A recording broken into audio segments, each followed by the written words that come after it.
साहिर अर्जुन से बात कर रहा था कि अचानक ही बीच में कॉल ड्रॉप हो गया। और उसके बाद जब वो फ़ोन लगा रहा था, तो अर्जुन का फ़ोन ड्रॉप बता रहा था। सत्यम ने उसका फ़ोन नीचे गिरने से पकड़ा, तो उसके हाथों से फ़ोन गिरकर टूटने से तो बच गया, लेकिन दबकर स्विच ऑफ हो गया। किसी को भी इस चीज़ का ध्यान नहीं रहा, क्योंकि अब तो घर में टॉम एंड का जेरी की लाइव टेलीकास्ट होने लगी थी। दोनों भाई-बहन अपना-अपना पक्ष रख रहे थे और उधर प्रेम गुस्से में अर्जुन को सुना रहा था। तुम समझते क्या हो अपने आप को? तुम आखिर उसकी बंदरियां बोलोगे ही क्यों? वह तुम्हें बंदरियां दिखती है। अपने बारे में क्या ख्याल है तुम्हारा? शक्ल सूरत तो ऊपर वाले की देन है, लेकिन तुम्हारी हरकतें बंदर से कम नहीं है। एक काम तो खुद स्थिर बैठकर होता नहीं, बंदरों की तरह उछल कूद मचाते चलते हो और चले हो मेरी बेटी को बंदरियां कहने के लिए। प्रेम का लेक्चर जो एक बार अर्जुन के ऊपर शुरू हुआ कि पूरे हिंदुस्तानी पिताओं की तरह, उसने अर्जुन को अब आगे कुछ बोलने लायक छप उड़ा ही नहीं। जबकि अभिज्ञा प्रेम के पीछे से अर्जुन को जीभ चिढ़ा रही थी। उसकी हरकतें देखकर दामिनी जी ने अपना सर पीट लिया। वही अर्जुन आंख दिखाते हुए उसे आंखों में जता रहा था कि यहां से हटकर मिलो, तब बताता हूं। और बाकी सब घर पर आले मुस्कुरा रहे थे। इधर साहिर कुछ परेशान सा हो गया, तो उसने सत्यम को कॉल लगा दिया। एक मिनट, एक मिनट, अब कुछ देर शांत हो जाइए, भाई सा का कॉल है। सत्यम ने अपना फोन दिखाते हुए सबसे कहा। साहिर का नाम सुनकर प्रेम एक गुस्से से भरी नजर अर्जुन के ऊपर डाली और अपनी जगह पर वापस बैठ गया। सत्यम ने फोन पिक कर लिया। क्या हुआ सत्यम, उधर सब ठीक है ना? हाँ भाई सा। सत्यम ने एक नजर पूरे परिवार पर डालते हुए कहा। उसने आहिर की आवाज में घबराहट महसूस की थी, लेकिन इसका मतलब नहीं समझ पाया था। अरे, मैं अर्जुन से बात कर रहा था। अचानक से अर्जुन ने फोन डीड ऑफ कर दिया और अब उसका फोन स्विच ऑफ बता रहा है। अरे नहीं भाई साहब, वो आप तो जानते हैं ना उसको, बस लाडो से झगड़ा कर बैठे थे। सत्यम ने अर्जुन की तरफ देखते हुए कहा। आप बस इसी की कमी थी, घर वाले इस बंदरिया को कम कर पर चढ़ा कर रखे थे कि यह भी उसे लाडो ही पुकारने लगे। अर्जुन ने बुरा सा मुंह हा बनाया। प्रेम उसे लाडो ही कहता था, लेकिन दामिनी जी जब अभिज्ञा से बहुत खुश होती था और उससे कोई जरूरी काम करवाना होता था, तो उसे लाडो पुकारती थी। अच्छा, ठीक है, यह तो कभी नहीं सुधरने वाला। अभी डांट खा रहा था फिर भी। और बताओ, घर में सब कैसे हैं? भाई साहब, घर में सब आपसे बात करना चाहते हैं। कुछ देर में सत्यम ने अपना फोन हाल में लगी हुई टीवी से कनेक्ट कर दिया, तो सारी घरवाले एक साथ बैठकर साहिर से वीडियो कॉल पर बात करने लगे। काफी दिनों के बाद परिवार वालों के साथ एक साथ बातचीत हो रही थी, तो साहिर ने जिंदगी को भी आज देकर बुलाया, जो कि इस वक्त किचन में तेजी से सुबह का नाश्ता बना रही थी। एक ट्रे में अपने और साहिर के लिए चाय लेकर वह आई और अपने हाथों को पोंछते हुए जिंदगी आकर सामने खड़ी हुई। साहिर ने अपना फोन लैपटॉप से कनेक्ट कर लिया था। जिंदगी ने सबसे पहले अभिज्ञा को बधाई दी और उसके बाद हल्की फुल्की बात सबसे की। उसके अस्त व्यस्त हुलिये को देखकर जितेंद्र जी ने मुस्कुराते हुए जानवी जी की तरफ देखा, तो जानवी जी दामिनी जी भी एक दूसरे को देखकर मुस्कुरा रही थीं। बिल्कुल सिंपल सोबर हाल में ही जिंदगी पूरी तरह से एक गृहस्थन लग रही थी। जल्दी जल्दी आने में उसने अपने दुपट्टे में ही हाथ पहुंच लिया था और वह दुपट्टा अभी आगे लटका हुआ हल्दी के निशान की चुगली कर रहा था। ये लड़की कभी नहीं सुधरेगी। जानवी जी ने अफसोस से अपना सर हिलाया, पर दामिनी जी ने उनके कंधे पर अपना हाथ रख दिया। अब यह बात मत बोलो। जिम्मेदारी पड़ने पर जिस तरह से वह अपनी पूरी गृहस्थी का भार उठा रही है कि कहने लायक नहीं है कि अब हमारी जिंदगी समझदार नहीं हो गई। कम से कम अपना और अपने नासा का तो पूरा ध्यान रख रही है, और इतने दिन में साहिर को एक भी चीज की कमी नहीं हुई और ना ही कोई शिकायत है, वरना तुम तो उनका स्वभाव जानती ही हो। उनको तो हर काम परफेक्ट समय पर चाहिए।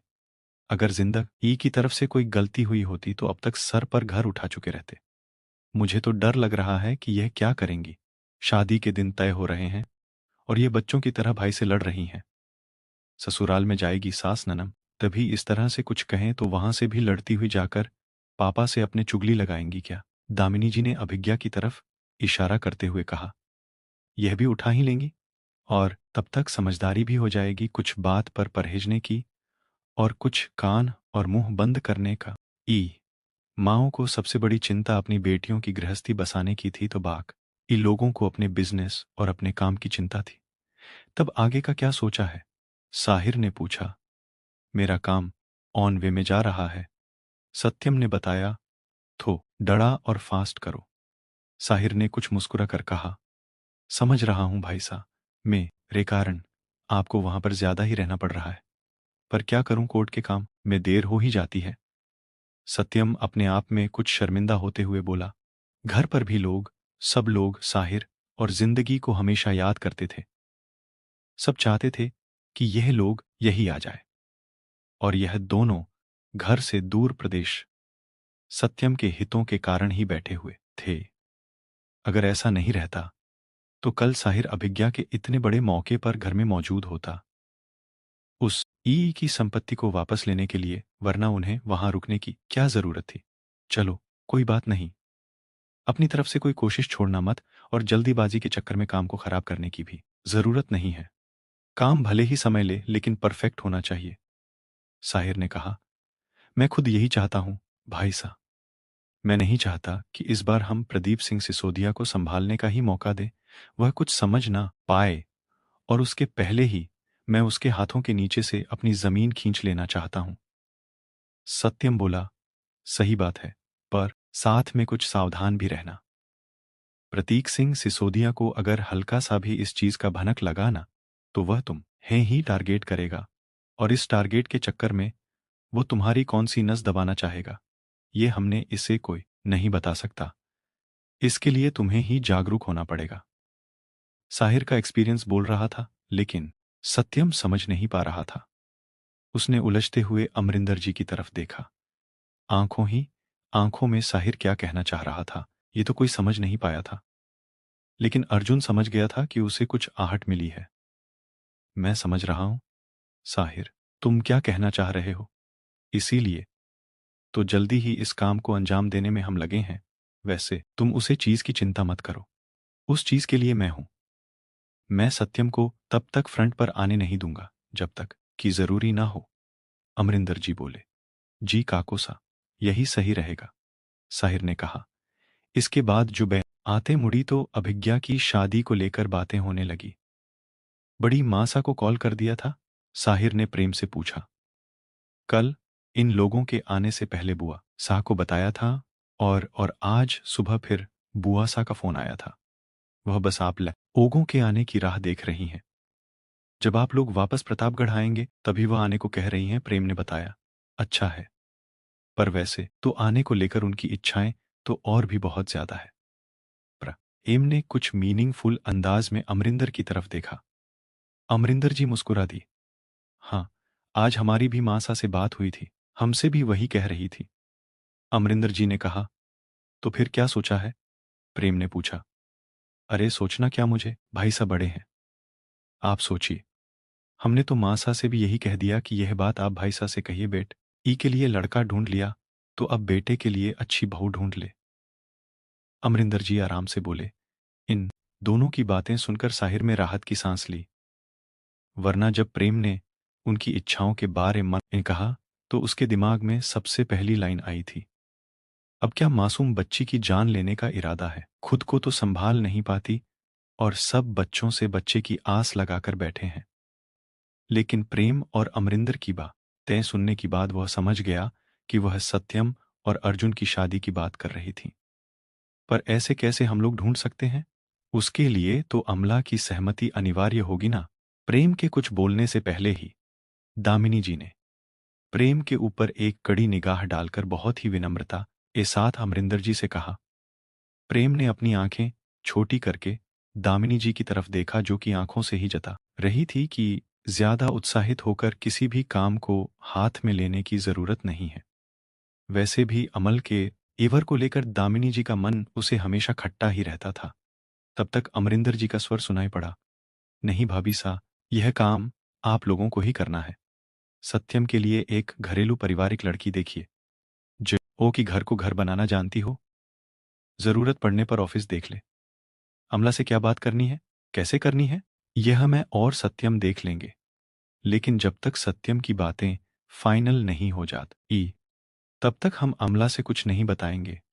या फिर इन सब चीजों के बारे में भी। अब अमरिंदर का इशारा प्रतीक सिंह सिसोदिया से हो रहे बातचीत के बारे में था। दामिन, ईजी और जानवी जी को इस मैटर में कुछ पता नहीं था, इसलिए उन्होंने चौंक कर उनकी तरफ देखा। भूत का लमे गलती हो चुकी है, और अब उसे गलती को मैं भविष्य के लिए नहीं दोहराना चाहता। और दूसरी सबसे बड़ी बात, कल मेरी बात जब अमला से हो रही थी, तो उसने एक अजब ही बात कही। अमरिंदर जी बोले, क्या? सबसे पहले सत्यम का सवाल आया। उसकी सारी सोच तो तुमसे ही लेकर शुरू होती है और तुमको ही लेकर खत्म होती है। अमरिंदर जी ने कुछ मुस्कुराते हुए कहा। सत्यम ने बुरा सा मुंह बनाया।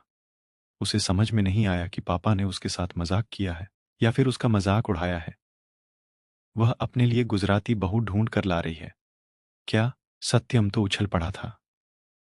वह कह रही थी कि जब आपके बेटे को कुछ पसंद नहीं आता, तो मैं ही लेकर आ रही हूं और अब चुपचाप उन्हें रखना पड़ेगा। अमरिंदर जी ने हाँ में सर हिलाया। आपने उनसे पूछा नहीं कि रखना पड़ेगा का क्या मतलब है? कोई सामान है जो मुझे जबरदस्ती रखना ही पड़ेगा? सत्यम परेशान सा उनकी तरफ देख रहा था। नहीं, मैंने कह दिया कि मुझे कोई ऐतराज नहीं है। अमरिंदर जी आराम से बोले। डैड, नॉट फेयर, सत्यम चिल्लाया। अरे यार, एवरीथिंग इज फेयर। पहले मेरी पूरी बात तो सुन लो। मैंने उससे साफ कहा कि अगर सत्यम अपनी शादी को लेकर कोई डिमांड नहीं रखता है, तो तुम आराम से अपनी पसंद की बहू ले आने के लिए स्वतंत्र हो। लेकिन अगर सत्यम ने किसी लड़की को पसंद किया, तो फिर जो सत्यम चाहेगा वही होगा। और अमला भी इस बात से एग्री हो गई, क्योंकि उसे ही सिर्फ बहू चाहिए, चाहे वह उसकी पसंद हो या फिर उसके बेटे की। अब सोच लो तुम कि तुम्हें क्या करना है। अमरिंदर जी ने गेंद वापस सत्यम के बारे में डालते हुए कहा। आज नहीं तो कल गले में घंटी बांधनी है, तो इससे अच्छा है कि अपनी पसंद का घंटा बांध लिया जाए। अर्जुन ने धीरे से सत्यम के कान में झुकते हुए कहा। मतलब? सत्यम उसकी बात समझ नहीं पाया था।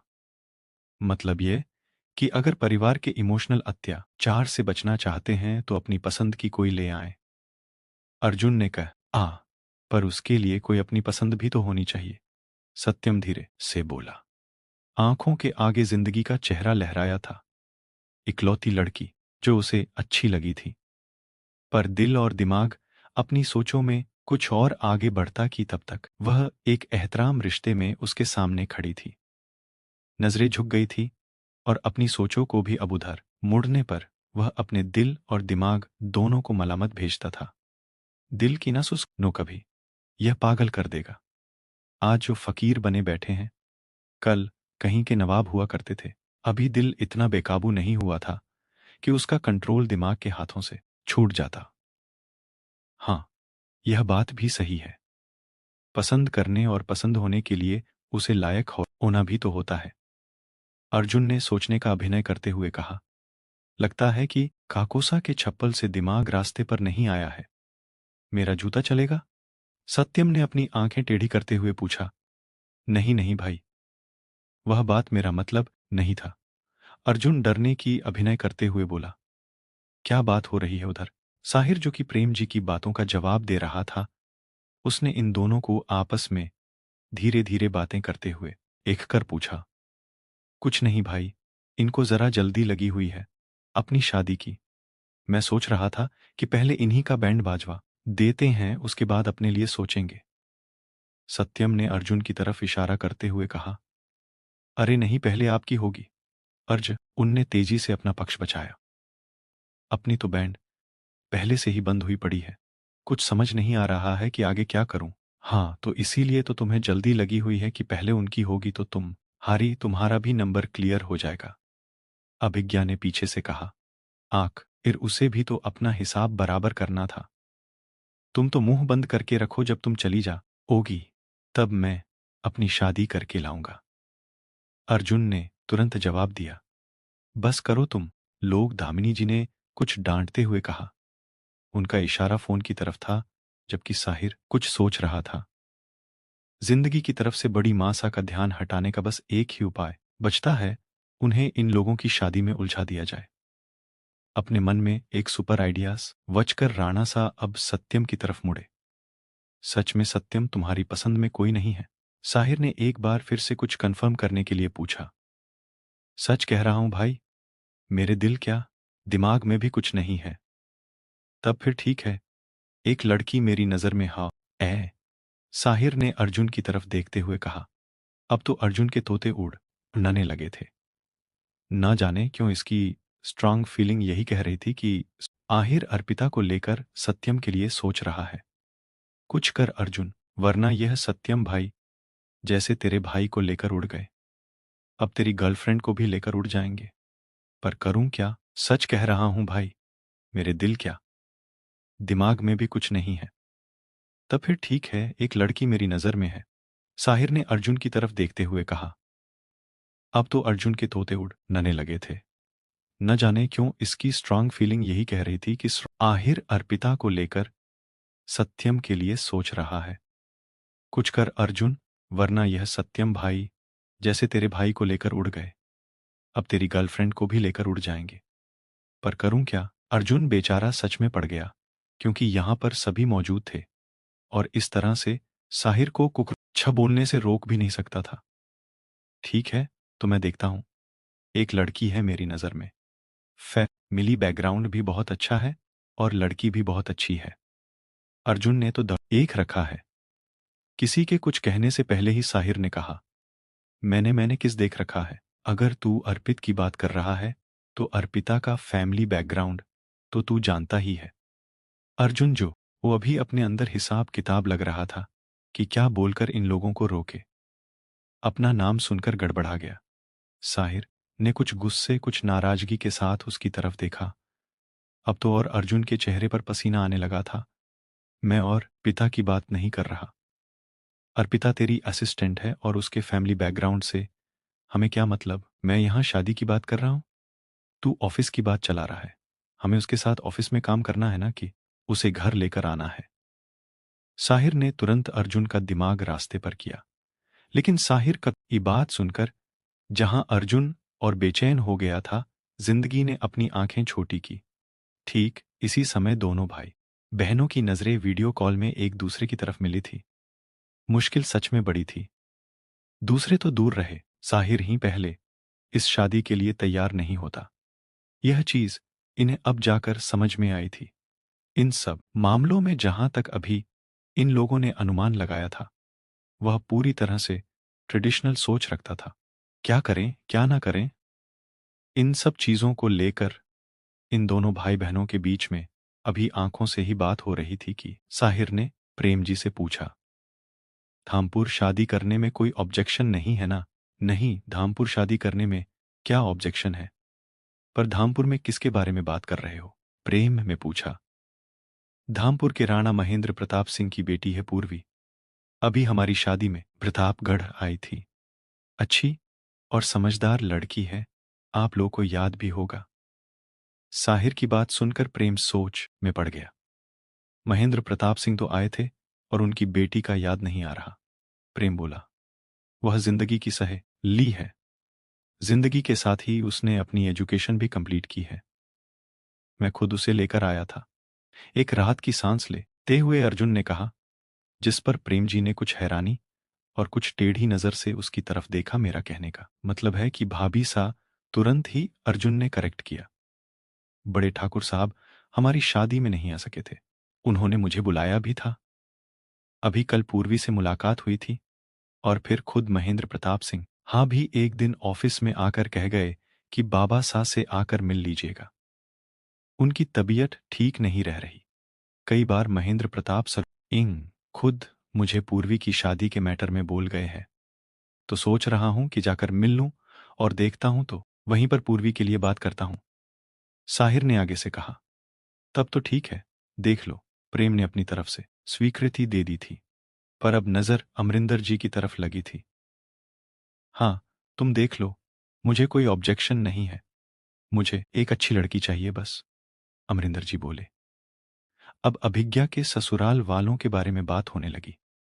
उन लोगों ने लेन-देन में अपनी कुछ डिमांड रखी ही नहीं थी। यह चीज़ सोचने वाली थी, जिसको कि प्रेम और दामिनी जी कुछ दूसरे ढंग से सोच रहे थे और उन्होंने अपना शक साहिर के आगे ज़ाहिर कर दिया। यह दुनिया की अजब अनोखी बात है।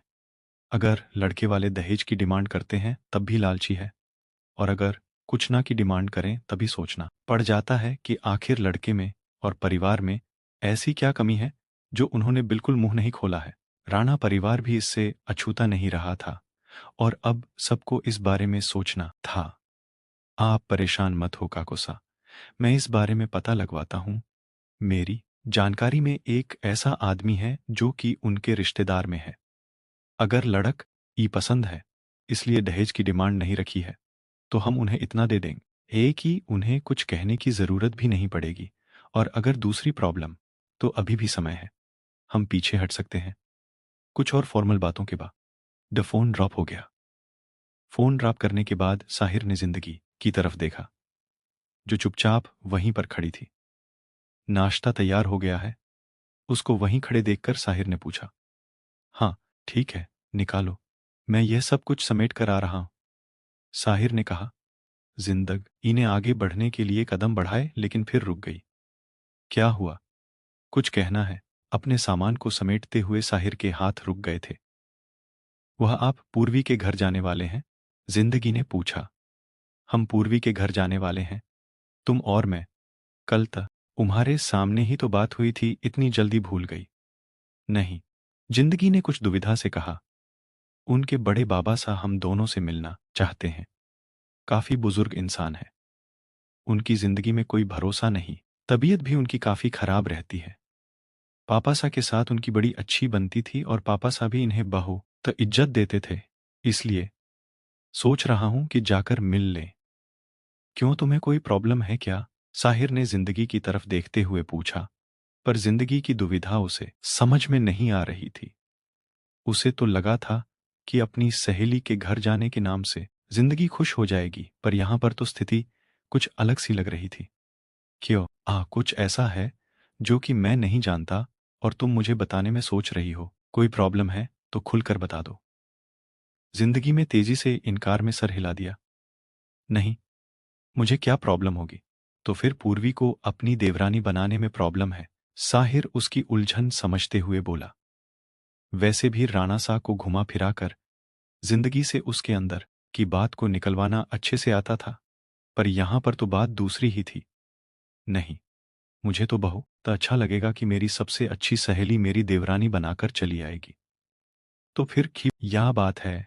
मुझे क्यों ऐसा लग रहा है कि तुम्हें कुछ ना कुछ प्रॉब्लम हो रही है? साहिर जिंदगी के नजदीक आते हुए बोला। जिंदगी ने तेजी से इनकार में सर हिलाया। तब तक साहिर ने उसे अपने बाहों में समेट लिया था। बोल दीजिए बीबी रानी साहिबा, हम कोई गैर नहीं, आपके अपने ही है, जिसके सामने आपको बोलने से पहले इतना सोचना पड़े। वैसे भी मेरा मानना यह है कि किसी भी प्रॉब्लम की शुरुआत में अगर उसे रोक दिया आए तो प्रॉब्लम आगे नहीं बढ़ती है। अगर आपके मन में कोई बात है या फिर आप कुछ ऐसा जानती हैं जो हम नहीं जानते, तो वो ही डालिए। बाद में आगे बढ़े हुए कदम पीछे खींचने में दोनों परिवारों के बीच में भी परेशानी आएगी। इसलिए यह ये अच्छा होगा कि कदम बढ़ाने से पहले ही सब कुछ समझ लिया जाए। और वैसे भी तुम अच्छी तरह से जानती हो कि मुझे कदम पीछे लेना कभी भी नहीं पसंद। अगर कोई परेशानी है तो तुम साफ साफ बता दो, मैं अभी ही इस बात को खत्म कर दूं। जिंदगी के कंधे पर अपने होठों से खेलते हुए साहिर धीरे धीरे बोल रहा था। अब तो जिंदगी सोच में पड़ रही थी। नहीं, बात पूर्वी और सत्यम भाई साहब की नहीं है। पूर्वी तो बहुत अच्छी लड़की है, और परेशानी क्या होगी, जहां तक मुझे पता है कि उसकी लाइफ में कोई नहीं है। वैसे भी तो हम लोगों ने शुरू से ही गर्ल्स स्कूल और गर्ल्स कॉलेज में पढ़ाई की है, और परिवार का माँ ऑल तो हम लोगों के घर में लगभग एक जैसा है। वो मुझे भी ज्यादा समझदार है, पर मैं अर्ज उन भाई सा के लिए सोच रही थी। अर्जुन के लिए पूर्वी को सोच रखा है, या फिर अर्जुन और पूर्वी ने एक दूसरे को सोच रखा है? साहिर ने जिंदगी को अपनी तरफ करते हुए पूछा। अचानक से उसके आंखों के आगे अभी तुरंत अर्जुन का हैरा न परेशान चेहरा घूम गया था, और अगर ऐसा था तो निश्चित ही मुश्किल बात थी। जिंदगी ने अपना चेहरा न नीचे कर लिया। शायद मैं। साहिर ने धीरे से उसके चीन को पढ़कर ऊपर उठाया। मेरी आंखों में देखकर बोल, ओ, अभी भी अगर ऐसी कोई बात है तो मुझे बता दो, वरना बाद में सब कुछ हाथ से निकल जाएगा। दोनों ही भाई मतेरे हैं, और दोनों में से किसी का भी दिल टूटे हुए मैं नहीं देख सकता। साहिर शब्दों में अचानक ही कठोरता आ गई थी। साहिर जहां अपनी सोचों में बढ़ रहा था, वही जिंदगी अपनी पूरी हिम्मत जताकर साहिर को अब सब कुछ बता देने के मूड में थी, क्योंकि दिमाग में तो बस साहिर की एक ही बात घूम रही थी कि कोई ई प्रॉब्लम या बात शुरुआत में अगर सुधार ली जाए तो आगे चलकर दिक्कत नहीं होती है। और न जाने क्यों, शायद घर परिवार के ऐसे माहौल को देखकर जिंदगी को साफ लग रहा था कि अर्जुन का दिल टूटना तय है। नहीं, पूर्वी नहीं। अर्जुन भाई सा किसी और को पसंद करते हैं। जिंदगी ने तेजी से कहा। अर्जुन पसंद करता है किसको? साहिर के लहजे में हैरानी थी।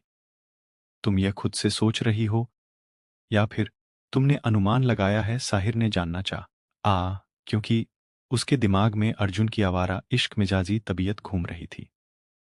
शायद जिंदगी ने उसके फ्लर्टी नेचर में इसी के फ्लर्ट को सच समझ लिया था, और बाद में जहां जगह और समय बदलता, अर्जुन उसे लड़की को भी भूल जाता। यही कारण था कि अर्जुन का एक किसी भी प्रेम प्रसंग को साहिर कभी भी सीरियस नहीं लेता था।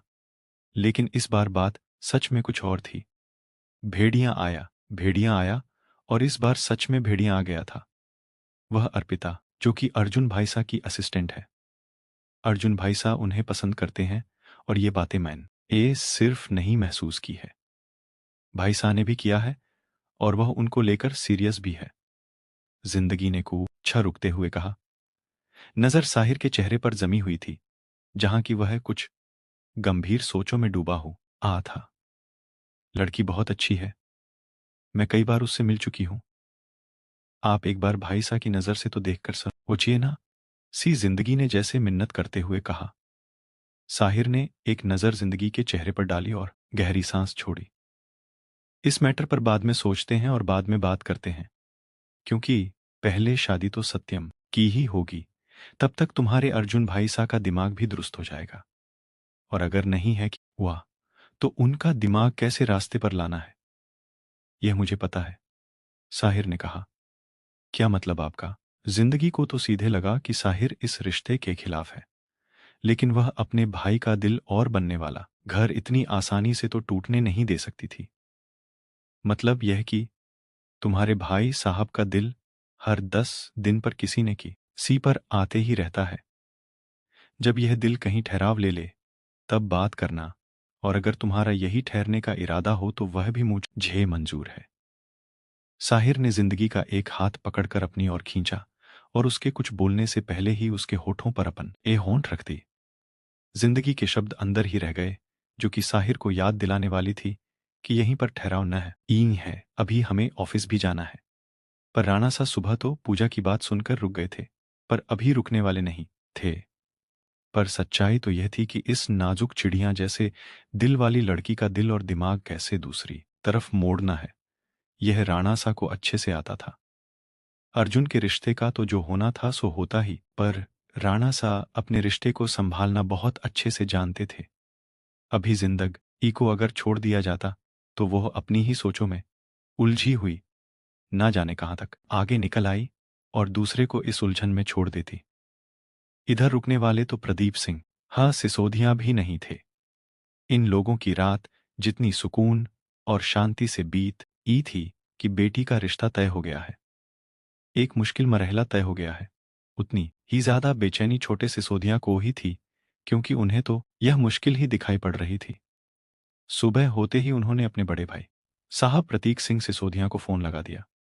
क्या हुआ प्रदीप, इतने बेचैन क्यों हैं आप? प्रतीक सिंह सिसोदिया ने पूछा। आवाज में इतनी बेचैनी थी कि प्रदीप सिंह सिसोदिया ने इसे महसूस कर लिया था। ना दुआ ना सलाम, सीधे सीधे काम की बात की। आपको यहां क्या हो रहा है, उसकी खबर है। भाई साहब, वो रामचंद्र सिंह अपने पूरे परिवार के साथ कल राणा पैलेस में मिलने आए थे। हाँ, तो प्रतीक सिंह ने कुछ ना समझते हुए पूछा, भाई साहब, उन लोगों के बीच में क्या बात हुई क्या नहीं, वो तो मुझे नहीं पता, लेकिन जहां तक मुझे समझ में आ रहा है कि रामचंद्र सिंह की 2 बेटियां शादी करने के लायक हैं और वह शायद अमरिंदर से ही मिलने आए थे। हाँ, तो मिलने मिलाने दीजिए, इसमें आपको क्या परेशानी है? प्रतीक सिंह सिसोदिया को अभी भी उनकी बात समझ में नहीं आ रही थी। भाई साहब, हमने सत्यम को जागृति के लिए सोच रखा है। प्रदीप सिंह ले। इतना सुनते ही प्रतीक सिंह सिसोदिया की एक नस तन गई थी। जिस घर परिवार को वो पूरी तरह से बर्बाद कर देना चाहते थे।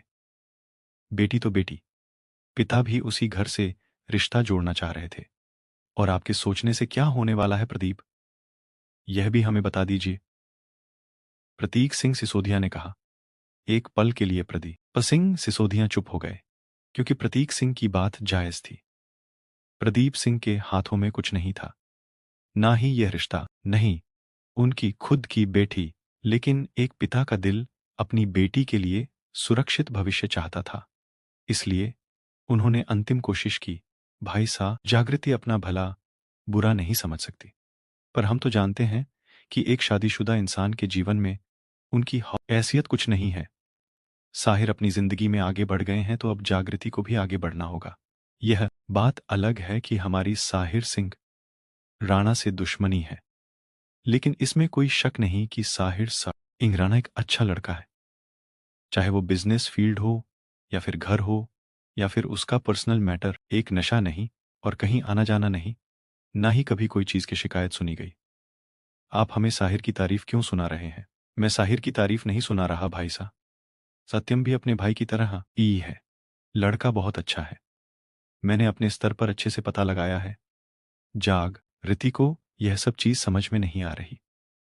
अभी भी वह साहिर के ही सोच में डूबी है। आपके समझाने से तो समझ गई है, तो मैं चाहता हूं कि आप भी इसी मैटर पर उससे बात करें ताकि हम आगे कुछ सोच सके। मैंने अमला से बात की थी। अमला सा को कोई ऑब्जेक्शन नहीं है। प्रतीक सिंह सिसोदिया ने कुछ कहने का मौका दिए बिना प्रदीप सिंह सिसोदिया ने जितना कुछ सोच रखा था सब कुछ एक साथ में उगल दिया कि क्या पता भाई साहब अगली बार बोलने का मौका दे या ना दे। अपने दिमाग के घोड़े को ज्यादा ना दौड़ाए, तभी अच्छा होगा। प्रतीक सिंह सिसोदिया ने लगभग डांटने वाले अंदाज में कहा। पर भाई साहब, हमारी बात भी समझने की कोशिश कीजिए ना। आखिर कहीं ना कहीं तो जागृति की शादी करनी ही है। प्रदीप सिंह एक बेबस पिता की तरह बोल रहे थे। बेटी उनकी ही थी, लेकिन कितना बेटी पर उनका कंट्रोल कितना था, यह वो जानते थे, और उनका खुद पर और खुद के फैसले लेने पर कितना कंट्रोल था, ये भी जानते थे। सब कुछ तो वही होना था जो कि प्रतीक सिंह चाहते हैं, पर बेटी के लिए, अच्छे भविष्य के लिए उन्हें यही समझ में आ रहा था। हमारी लाडो की चिंता करने की आपको कोई जरूरत नहीं है। अभी हम जिंदा हैं। हमारी लाडो की शादी वही होगी जहां हमारी लाडो चाहेगी। आप बस इस चीज पर नजर रखिए कि रामचंद्र सिंह वहां आए क्यों थे। अगर वो शादी ब्याह के मसले के लिए आए थे तो ठीक है, लेकिन अगर बिजनेस में कोल एबोरेशन हो रहा है तो फिर हमारे लिए प्रॉब्लम होगी। बात को समझ रहे हैं आप? प्रतीक सिंह ने जागृति की तरफ देखते हुए कहा, जो कि अब सुबह उठकर सीढ़ियों से नीचे आ रही थी। प्रदीप सिंह सिसोदिया प्रतीक सिंह सिसोदिया की बात समझ गए थे। अब तक तो उन्हें अपनी बेटी की चिंता नहीं, इस मैटर पर सोचने ही नहीं दिया था। रामचंद्र सिंह का भी अच्छा खासा कंस्ट्रक्शन का ही बिजनेस था, और राणा एम्पायर का 60% बिजनेस कंस्ट्रक्शन को लेकर था, जिसमें कि उनकी सबसे सहयोगी कंपनी सिसोदिया ग्रुप थी। और अगर इसको वह रामचंद्र जी के साथ जोड़ने की कोशिश कर रहे थे, तो निश्चित ही ऐसे में सिसोदिया के लिए खतर एक ही घंटी थी। अगर राणा अंपायर के साथ उसका कोलैबोरेशन टूट जाता, तो न केवल पैरों के नीचे की जमीन जा थी, बल्कि नींव भी हिलने का खतरा था। पर इन लोगों को क्या पता था कि इधर तो यह लोग आसमान उलटने की तैयारी कर रहे थे। झाप प्रतीक सिंह सिसोदिया कुछ और ही सोच रहे थे।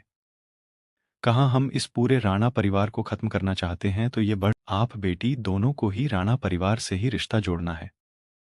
सुख के दिन को बीतते देर नहीं लगती है। साहिर और जिंदगी के दिन ऐसे ही थे।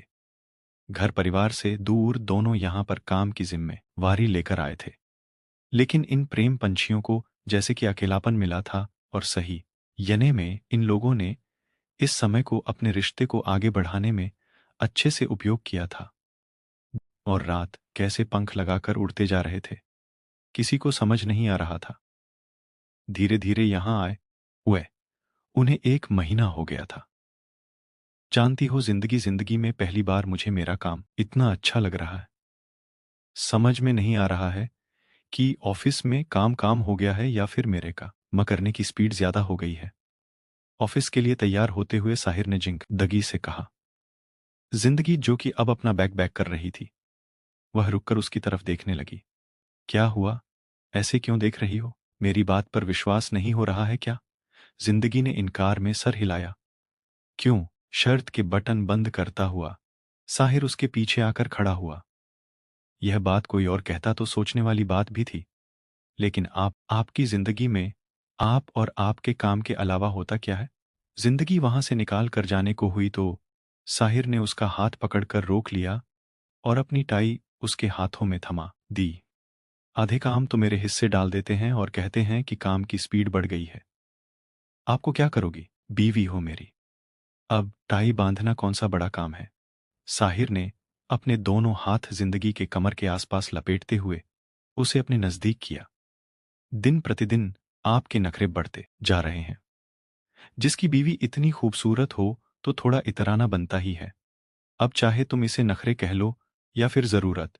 साहिर ने होठों से धीरे से जिंदगी के कानों को छुआ। जिंदगी न ये अपनी शर्म को समेटते हुए हल्के से अपना चेहरा साहिर से दूर किया। अब सीधे खड़े होइए, मुझे टाई बांधने दीजिए। हाँ तो बांधो, इस काम में तो तुम बिल्कुल एक्सपर्ट हो। मतलब? जिंदगी ने शायरी के टाई की नोट बनाते हुए अपनी आंखें छोटी की। समझ नहीं आया था राणा सा ने तारीफ की थी या फिर हमेशा की तरह एक ताना मारा था।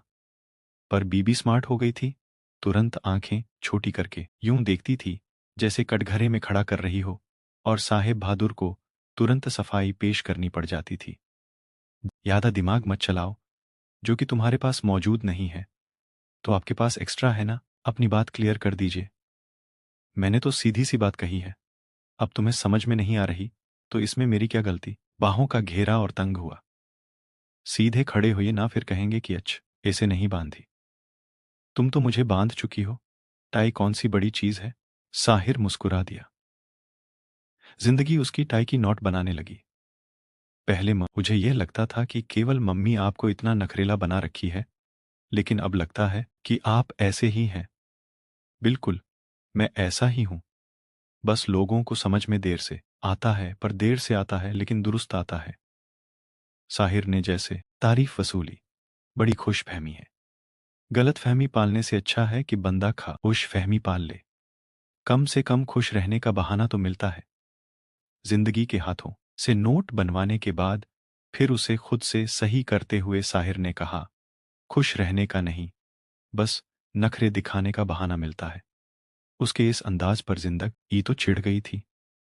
भले ही जिंदगी के हाथों का कोई काम पसंद आए या ना आए, पर वह काम जिंदगी के हाथों से ही करवाना होता है, और बाद में फिर उसे उधारने में अलग समय लगाना।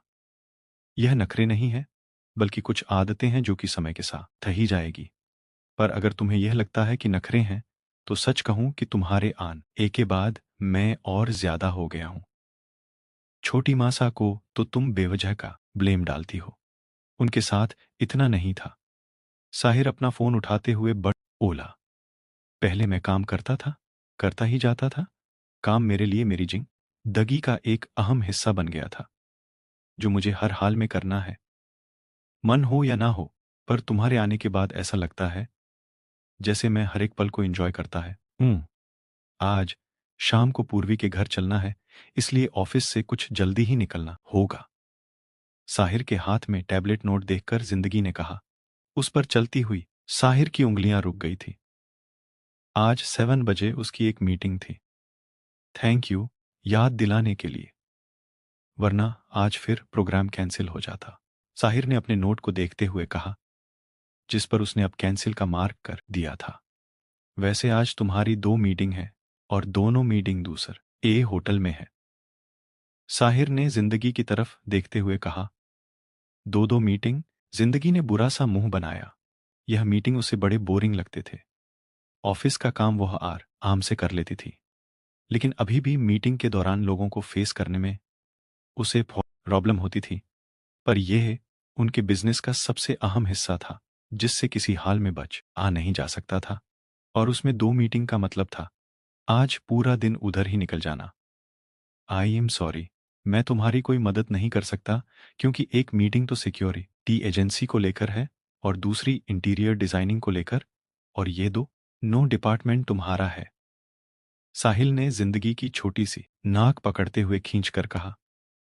अच्छे से समझती हूँ, आपको भी और आपके काम को भी। सारे डिपार्टमेंट मेरे पास है, बस मुझे परेशान करने का इकलौता डिपार्टमेंट आपके पास है। इसमें भी कोई शक है क्या? साहिर मुस्कुराया। जिंदगी मुंह फेर कर जाने लगी। साहिर ने पकड़कर उसे वापस अपन ई बाहों में खींच लिया। ऑफिशियल लाइट ले रखा है इसमें मैडम, इकलौती बीवी हो मेरी। तुम्हें नहीं परेशान करूंगा तो किसको करूंगा? अभी तो फिलहाल में ऑफिस चलिए, वरना समय से हमारे वहां ना पहुंचने पर बाकी सारे परेशान न होंगे। क्या खूबसूरत मूड का कचरा करती हो? 2 पल की खूबसूरत सी जिंदगी है, चलो ई जॉय करते हैं। 11 बजे तुम्हारी मीटिंग है, तुम यहीं से उधर निकल जाना और मैं ऑफिस सजाऊंगा। साहिर वापस आराम से बेड पर बैठते हुए बोला। जिंदगी ने घड़ी की तरफ देखा। अभी 9:30 हो रहे थे और साहिर को देखकर लग रहा था कि जैसे आज उसका सच में इरादा ऑफ इस जाने का नहीं है। जिंदगी ने अफसोस से सर हिलाया। लेकिन ठीक उसी वक्त सत्यम का फोन आया, जो कि इस वक्त प्रतापगढ़ कोर्ट में मौजूद था। जिंदगी को वहीं रुकने का इशारा करके साहिर फोन हाथ कानों से लगाए हुए उससे बात करने में व्यस्त हो गया, तो जिंदगी अपने मीटिंग की रिवाइज करने लगी। सत्यम ने भी अपने काम में तेजी ला दी थी। यूनिक वाले घर में जो उसकी चोरी हुई थी, उसको लेकर जो पेपर थे अब तक आ चुके थे, और सत्यम ने इन सब चीजों को कोर्ट में सबमिट कर दिया था। क्योंकि यह जमीन ज्यादा से संबंधित मुकदमा था, तो तहसील में ही इसके काम होते हैं। दिल्ली की सारी जमीन ओं का काम दिल्ली के कोर्ट में हुआ, तो वहां पर सारे पेपर ऑनलाइन लगे, जिसके कारण प्रतीक सिंह सिसोदिया को इसकी भनक कानो कान नहीं हुई। प्रतापगढ़ की तहसील प्रतापगढ़ में ही थी, इसलिए उसे कोई भी ज्यादा दौड़ धूप करने नहीं पड़ी।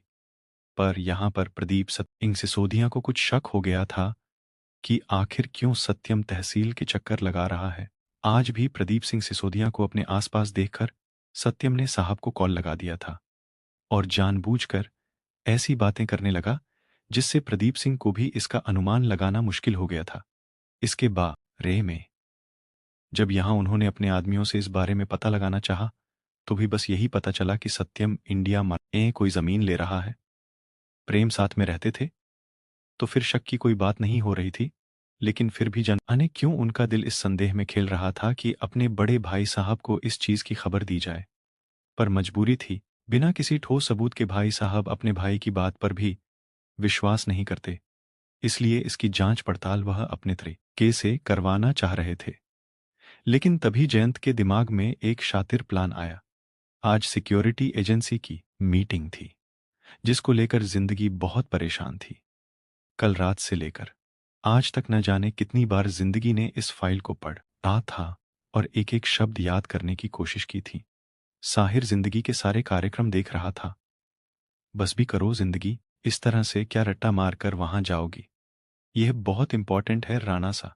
केवल एक यही इंपॉर्टेंट नहीं है जिंदगी के लिए, और भी बहुत कुछ इंपॉर्टेंट है। साहिर ने उसके हाथ से फाइल लेते हुए कहा। अरे नहीं, सुनिए तो, जिंदगी की जिंदगी में कुछ इंपॉर्टेंस मेरी भी है, या फिर वो भी इस फाइल के रिस्पेक्ट में बिल्कुल नहीं है। साहिर ने कुछ झूठी नाराजगी से जिंदगी से पूछा। आप ऐसा क्यों बोलते हैं? जिंदगी ने मुंह बनाया। क्योंकि मुझे बोलने के लिए तुम्हें वजह दी है यार। इस फाइल के पीछे तुम मुझे भूल चुकी हो। झूठी नाराजगी, झूठा गुस्सा और साथ में माँ यूसी, कुल मिलाकर ऐसा एक्सप्रेशन था जैसे कि साहिर से बेचारा दुनिया में कोई नहीं। ऐसा नहीं है राणा सा, ऐसा ही है जिंदगी। आपको कैसे समझाऊं, बस वैसे ही जैसे मुझे समझ में आता हो। साहिर के हाथ जिंदगी की तरफ झुक चुके थे। जिंदगी की आंखें तो हरत से बड़ी हो गई थी। कुछ बोलना चाहती थी लेकिन होठ बंद थे। एक गहरी सांस लेकर आराम से छोड़ो। राणा सा का अगला ऑर्डर आया था। जिंदगी अपना 1.5 किलो का सर भी नहीं दिला सकी, क्योंकि वह भी फिलहाल साहिर की गिरफ्त में था। जिंदगी के दिल के अरमान बोल रहे थे, अरे कोई राणा सा को समझाओ कि उनकी नजदीकी ने मेरे सांस रोक दिए हैं। अब क्या सांस लेना और क्या सांस छोड़ना। कुछ मत सोचो, सब कुछ मेरे ऊपर छोड़ दो। बस तुम रिलैक्स होकर इन पलों को एंजॉय करो, मुझे महसूस करो। साहिर ना ए जिंदगी की उंगलियों में अपनी उंगलियां फंसाते हुए कहा। सुबह 9 बजे दोनों ऑफिस जाने के लिए तैयार थे, लेकिन राणा सा ने अपनी जिंदगी को ऐसे उलझाया कि 10-30 बजे तक दोनों आराम से घर में ही थे। अब जब जिंदगी का ध्यान घड़ी पर गया तो उसने आंखें छोटी करके साहिर की तरह देखा। ऐसे क्या देख रही हो? साहिर सकपका गया। बस देख रही हूं कि आजकल रूल बुक का फर्स्ट रूल ये ही बन गया है, rules are made for broken only for his जिंदगी। साहिर ने जिंदगी को कंधों से पकड़कर रिलैक्स करते हुए कहा, जो कि टाइम निकलते हुए देखकर काफी परेशान हो चुकी थी। चलो, तुम्हारी मंजिल तक मैं ही तुम्हें पहुंचा देता हूं। और इस तरह से खुद राणा सा डरा ईव करके आज अपनी जिंदगी को ऑफिस छोड़ने आए थे। देर उनकी वजह से हुई थी तो हर्जाना भी उन्हें ही भरना था। सुबह के ठीक 11 बजे साहिर की गाड़ी एक होटल के सामने रुकी। आज जिंदगी की यहां पर मीटिंग थी। चलो, हम पहुंच गए तुम्हारी मंजिल पर। All the best. काहे का बेस्ट? 11 बजे से मीटिंग शुरू होना था और मैं 11 बजे डेस्टिनेशन पर पहुंच रही हूं। जिंदगी ने सामने खड़ी बिल्डिंग को देखते हुए कहा, अरे ऐसा भी क्या है, जब तक तुम नहीं पहुंचोगी तब तक मीटिंग शुरू नहीं होगी। और तुम बिल्कुल समय से पहुंच चुकी हो। समय से कहां पहुंची हूं? आपकी वजह से ना मुझे लेट हो जाता है। जिंदगी मुंह बनाते हुए बोली। मेरी वजह से? कुछ झूठी हैरानी से साहिर ने उसकी तरफ देखते हुए पूछा। और नहीं तो क्या, सारा काम करके मैं ऑफिस के लिए तैयार थी तो आपको तो बस एक बहाना चाहिए होता है। अपना सीट बेल्ट खोलते हुए जिंदगी इतना व्यस्त थी कि बेजानी में बोल गई, सच में? एक तो पहले ही देर हुआ है और ऊपर से यह बेल्ट भी नहीं खुल रहा। जिंदगी झुंझला रही थी। कोई भी काम अगर शांति दिमाग से करोगी तो आसानी से हो जाएगा, और अगर उसमें उलझोगी तो वह काम तुम्हें और भी उलझाएगा। साहिर ने अपने हाथ जिंदगी के हाथों पर रख दिए और धीरे से उसका सीट बेल्ट निकाल दिया। वैसे तो बहाना अभी भी मेरे पास है, कहो तो गाड़ी यहीं पर से मोड़ लेता हूं। एक गहरी मुस्कान के साथ साहिर ने उसकी तरफ देखा। राणा सा, जी रानी सा, कहिए। चुपचाप अपने ऑफिस जाइए। मैं तो समय से अपने ऑफिस पहुंच गई हूं, लेकिन ना आप पूरे 2 घंटे लेट है। और अगर बॉस ही ऑफिस में लेट होगा तो एम्प्ल ऑय का कहना ही नहीं है। जिंदगी ने साहिर के अंदाज में ही उससे कहा। लड़ ओकी स्मार्ट हो गई है। साहिर मुस्कुरा दिया। संगत का असर है, जिंदगी मुंह बनाते हुए बोली। साहिर ने चौंक कर उसकी तरफ देखा। वरना ऊपर वाह लेने खाली डब्बे सजाने में कोई कसर नहीं छोड़ी थी। जिंदगी का इशारा उसके दिमाग की तरफ था, और इतने अफसोस के साथ रहते हुए उसने मुंह बनाया था कि उसके अंदाज पर तो साहिर की हंसी छूट गई थी। यार, इतना भी सच कौन बोलता है? मैं पलकों को झपकते हुए इतने आराम से कहा गया जैसे मासूमियत की इंतहा थी। राणा सा समझ नहीं पाते थे कि वह अपनी प्यारी सी छोटी सी बीवी को छोड़े तो कैसे छोड़े, जो अपने हर एक अंदाज से उनका हर पल न केवल सरप्राइज कर देती थी, बल्कि दिल के अंदर तक उतर जाती थी। और सबसे तो बड़ी बात यह थी कि जिंदगी के मामले में अब साहिर खुद को कंट्रोल करता भी नहीं था। कोई तो उसकी जिंदगी में उसकी जिंदगी बनकर शामिल था, जिसके साथ वह अपना हर एक नकाब उतार कर जी सकता था। एक अजब ही खुमारी ने उसे घेर लिया था। शायद वह गाड़ी में भी नहीं होता तो जिंदगी उसके बाहों में होती, पर अभी ना ही समय और ना ही स्थान इस चीज की इजाजत दे रहे थे। खुद को कंट्रोल करने के लिए साहिर ने अपने आसपास देखा, लेकिन अपने आसपास का नजारा देखकर उसने एक गहरी सांस छोड़ी। लिप पुते चेहरे के साथ कई लड़कियां होटल की तरफ जा रही थी, तो एक से एक नमूने रास्ते पर बिखरे पड़े थे। आसपास की दुनिया जितनी स्वार्थी और चालक थी, उतना ही उसके पहलू में बैठी ये लड़की सादा और मासूम थी। पर आज मेरा मन पूरी तरह से लेट होने का है, या फिर कहूं कि छुट्टी लेने का। बिल्कुल स्वस्थ अंदाज में रहते हुए साहिर ड्राइविंग सीट पर आराम से फैल गया। राणासा का दिल वापस गाड़ी घर की तरफ मोड़ने का था, पर जिन दगी के तोते उड़ रहे थे, वापस घर जाने का मतलब वो अच्छी तरह से समझ रही थी। आज सच में छुट्टी हो जानी थी। कोई छुट्टी लेने की जरूरत नहीं है फिलहाल। आज बहुत इंपॉर्टेंट मीटिंग है। आप ही अपने ऑफिस जाइए और मेरे लिए भी का डडी का दरवाजा खोलिए ताकि मैं ऑफिस जा सकूं। बीबी ने तेवर दिखाए। तुम नहीं मानोगी। साहेब बहादुर कौन सा कम थे? धीरे से अपनी जगह से आगे झुकते हुए पूछा। उनके इस अंदाज पर तो जिंदगी का दिल धक से धड़क गया।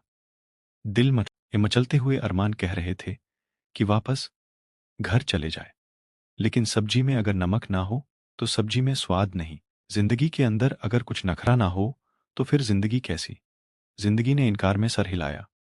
बिल्कुल नहीं। काकोसा ने खुद फोन करके मुझे इस मीटिंग की इंपॉर्टेंस बताई है। हम इसको गिव अप नहीं कर सकते हैं। इसलिए मुझे यह जरूरी से जरूरी कंफर्म करना है, और आप ही अपना काम जल्दी जाकर फिनिश कीजिए। फिर शाम को हम मिलते हैं। वैसे भी आज शाम को हमें पूर्वी के घर जाना है। साहिर चुपचाप जिंदगी की तरफ देख रहा था। जिंदगी को इस तरह से रोकना बस एक बहाना था, अपनी जिंदगी की परीक्षा लेने के लिए कि क्या वह सच में अपने काम के प्रति समर्पित है, या फिर अभी भी जिंदगी अपनी जिंदगी को अल में ही हल्के ले रही है। पर कुछ तो सीरियसनेस उसके अंदर आई थी। साहिर के लिए इतना ही कल आफी थी। जिंदगी के अंदाज से कुछ तो इत्मीनान दिल के अंदर उतरा था कि धीरे धीरे ये उसकी जिंदगी ना केवल रास्ते पर चली आएगी, बल्कि मजे से दौड़ने लगेगी। जैसी आपकी आज्ञा। साहिर ने कंधे उसकाते हुए गाड़ी अनलॉक की। जिंदगी अपनी तरफ का दरवाजा खोलकर उतरने वाली थी कि साहिर ने उसका हाथ पकड़ लिया। जिंदगी कुछ पल रुककर साहिर की तरफ देखने लगी। साहिर ने धीरे से अपन हाथ उसके सर के पीछे किया और उसके सर को अपनी तरफ झुकाते हुए अपने होंठ उसके सर पर रख दिए। काम को सर पर सवार करने की जरूरत नहीं है। मुझे पता है कि मेरी जिंदगी बेस्ट है और हमेशा बेस्ट ही रहेगी, क्योंकि यह आपकी जिंदगी है। जिंदगी ने धीरे से साहिर को पकड़ते हुए कहा। हाँ, तुम मेरी जिंदगी हो। साहिर ने प्यार से जिंदगी के सर को सहलाया। अब जाओ और फिर मुझे ऑफिस में मिलना, इस मीटिंग की सक्सेस के साथ। और हाँ, किसी से भी डरने और परेशान होने की जरूरत नहीं है। मैं जब तुम्हारे साथ नहीं भी हूं, तब भी तुम्हारे साथ हूं, क्योंकि तुम मेरी जिंदगी हो। न जाने क्यों साहिर ने अभी यह बात कही थी। जिंदगी तो एक पल के लिए सोच में पड़ गई, लेकिन कुछ पूछने के बजाय उसने एक इनोसेंट स्माइल के साथ सर हिलाया। जिंदगी गाड़ी से उतर गई। साहिर ने जल्दी से अपनी गाड़ी एक की, हाथ हिलाते हुए जिंदगी को बाय किया और अपने ऑफिस की तरफ निकल गया। जिंदगी के उतरते ही राणा एम्पायर के स्टाफ, जो कि पहले ही वहां पहुंच थे, जिंदगी के आसपास चले आए और एक गाड़ी सिक्योरिटी की साहिर की गाड़ी के पीछे लग गई। जबकि आज खुद साहिर ड्राइव कर कर जिंदगी को उसके कपलेस तक छोड़ने आया था। भगवान जाने मैं कैसे ये काम कर पाऊंगी। जिंदगी ने उस रास्ते की तरफ देखा जिधर से अभी अभी साहिर की गाड़ी गई थी। डोंट वरी जिंदगी, राणा सा ने कहा है कि जब वह संभाल लेंगे तो वह संभाल लेंगे। तुझे आधा चिंता करने की जरूरत नहीं है। अपने आप को हिम्मत देते हुए जिंदगी ने अपने एम पलाइज के साथ होटल की तरफ कदम बढ़ा दिए थे। जबकि साहिर की गाड़ी कुछ दूर जाने के बाद रुक गई थी और वहीं से बैक मिरर से जिंदगी को होटल की तरफ जाते हुए खा रही थी। यह एपिसोड आपको कैसा लगा कमेंट करके ज़रूर बताइएगा। इतना बड़ा एपिसोड दिया तो आज लाइक और सब्सक्राइब रुकने नहीं चाहिए। कहानी पसंद आती है तो सुपर थैंक एस के माध्यम से प्रोत्साहन भी दिया कीजिए। इसके लिए आपको ज़्यादा कुछ करना नहीं होगा। नीचे लिखा हुआ है, वहां पर 40s का स्टिकर आता है। Thank you.